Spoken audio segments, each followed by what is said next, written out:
Thank you. Thank you. Thank you. Thank you.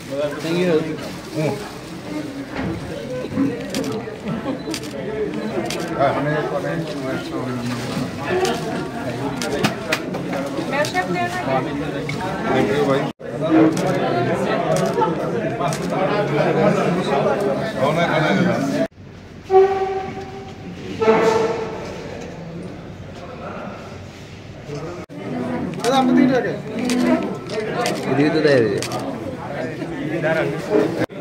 সারাদিন পরিশ্রম করছেন তার লাগে ধন্যবাদ। Thank you. দেন দিয়ে দেন।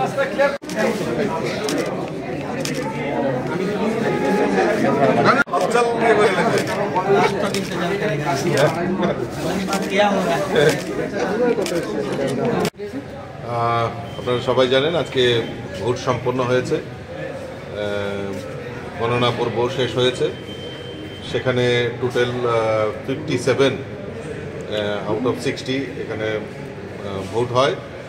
তার মধ্যে 47 আমি ভোট পেয়েছি। আমাদের ভারতীয় জনতা পার্টি, আইপিএফটি এবং ত্রিপুরা মথা দলের বিধায়করা আমাকে ভোট দিয়ে রাজ্যসভার সাংসদ নির্বাচিত করেছেন। আমি সকল বিধায়ক বিধায়িকাকে অসংখ্য ধন্যবাদ জানাচ্ছি। আমাদের পার্টির সমস্ত বিধায়ক বিধায়িকা, আইপিএফটির বিধায়ক এবং ত্রিপুরা মথার বিধায়ক বিধায়িকাদের আমি ধন্যবাদ জানাচ্ছি আমাকে ভোট দিয়ে নির্বাচিত করার জন্য। আর সর্বপরিসরে আমি ধন্যবাদ জানাচ্ছি আমাদের দেশের যশস্বী প্রধানমন্ত্রী নরেন্দ্র মোদীজি, আমাদের গৃহমন্ত্রী অমিত ভাই শাহজি, আমাদের রাষ্ট্রীয় সভাপতি আদরণীয় জেপি নাড্ডাজি, যে ওনারা আমার প্রতি আস্থা রেখেছেন, আমাকে বিশ্বাস করেছেন যে আরও বড় পরিসরে কাজ করার জন্য দায়িত্ব দিয়েছেন।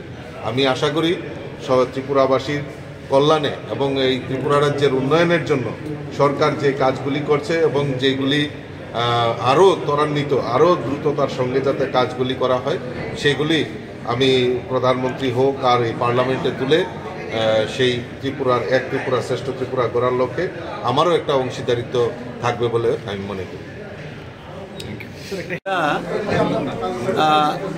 যোগ্য ব্যক্তিকে ভোট দিয়েছি এবং আমাদের দলের কেন্দ্রীয় নেতৃবৃন্দ ওনাকে মনোনয়ন দিয়েছে। আমরা বিজেপি, ত্রিপুরা মথা, আইপিএফটি আমরা ঐক্যবদ্ধভাবে ওনার পক্ষে ভোট প্রদান করছি এবং আগামী দিনে আমাদের যে বিশেষ করে যে উন্নয়নের যেভাবে চলছে এর গতি আরও বাড়বে, এটা আমার বিশ্বাস। তো আগামী দিনে একদিকে আমাদের লোকসভার এমপিরা রয়েছে, রাজ্যসভার প্রার্থী এবার ওখানে যাবে এবং গিয়ে তিনজন মিলেই আমাদের কেন্দ্রীয় সরকার, রাজ্য সরকারের যে পরিকল্পনা, আমাদের যেমন দেশের প্রধানমন্ত্রী বলছে এক ভারত শ্রেষ্ঠ ভারত, আমরা বলছি এক ত্রিপুরা শ্রেষ্ঠ ত্রিপুরা।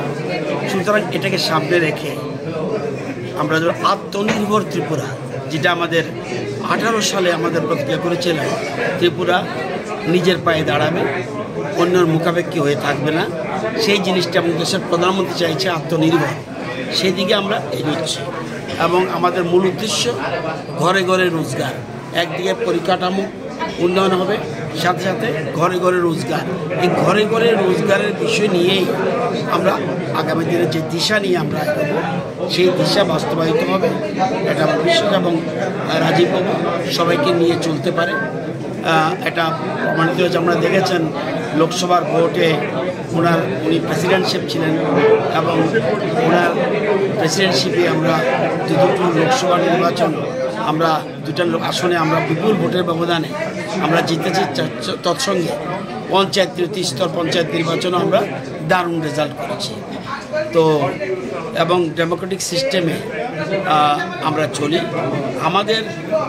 আমাদের বিজেপির যে মূল উদ্দেশ্য, এটা ভোট মানে ভোটের জেতা হার জিত ম্যাটার নয়।